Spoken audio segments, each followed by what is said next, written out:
Hi friends, kamusta? So welcome back.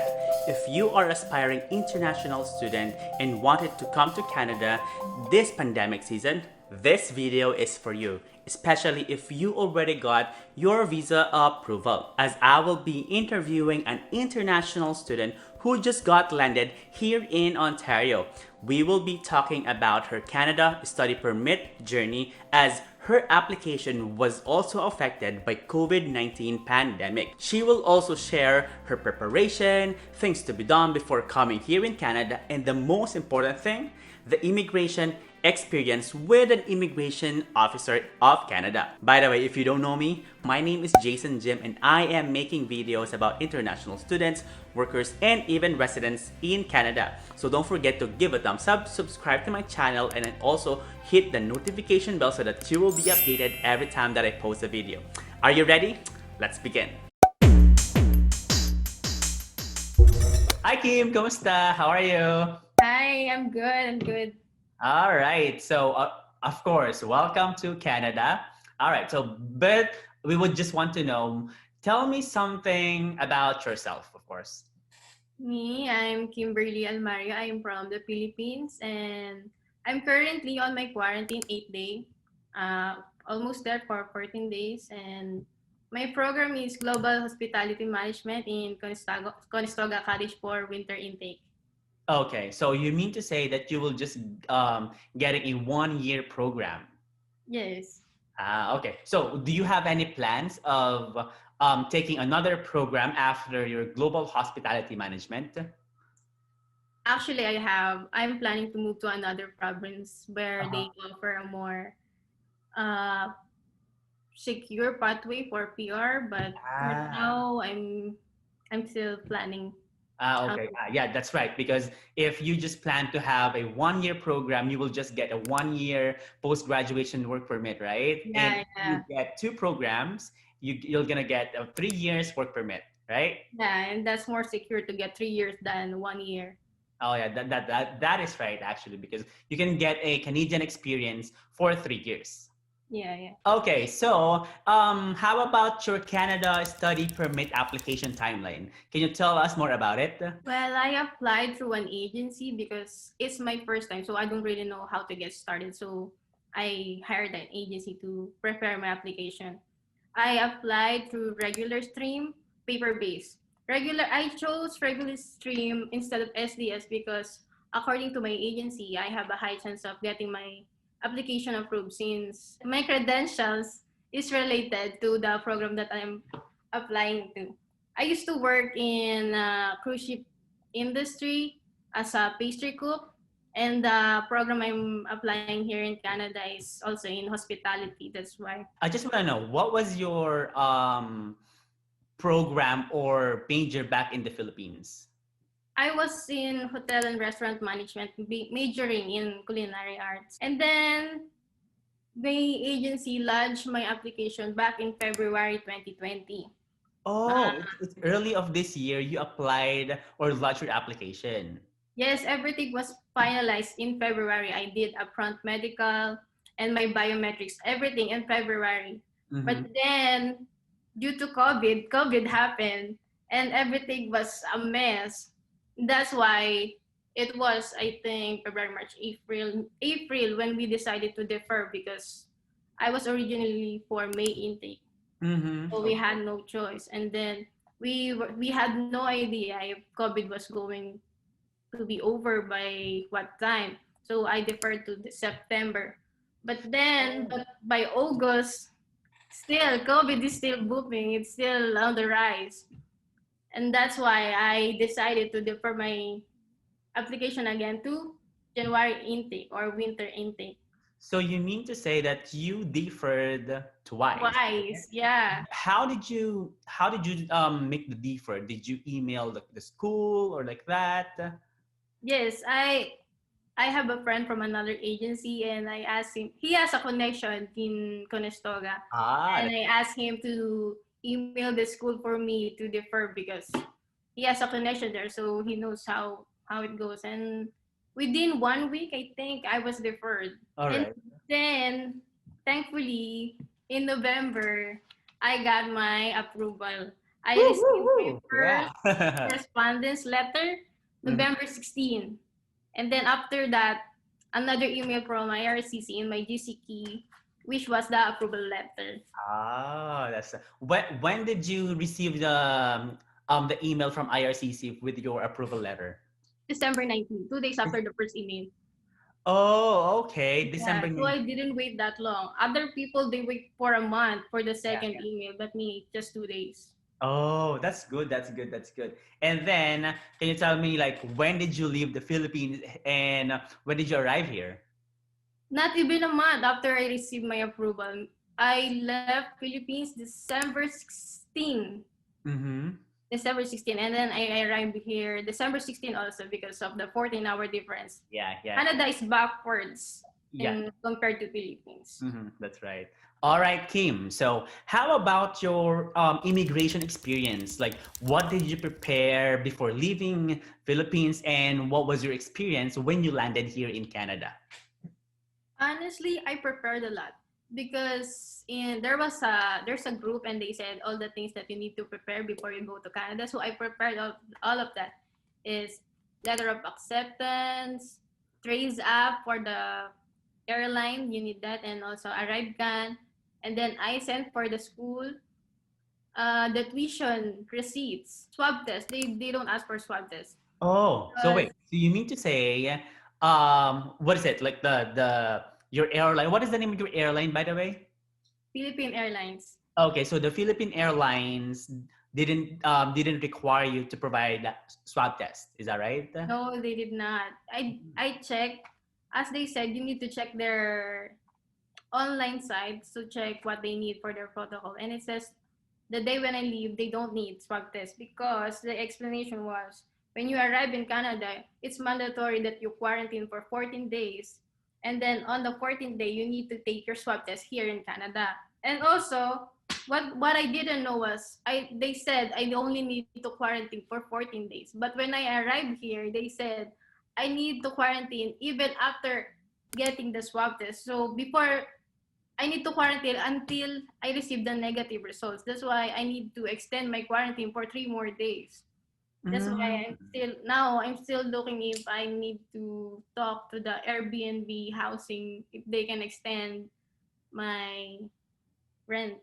How about the immigration experience inside the airport? So did the immigration officer ask you a lot of things? Because a lot of international students, or I mean aspiring international students, want to know what are the questions, what are the documents that you have provided as well. So what did the immigration officer tell you? Honestly, they didn't even look at all the things that I brought. They only asked for my passport, my Uh-huh. plane ticket, and my LOE.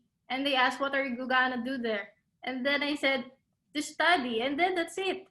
And that's in the Philippines. But here in Canada, in the immigration, they asked for my passport and my LOE. And then they asked me, there were two questions, I guess, where I was gonna study. So I said, Conestoga.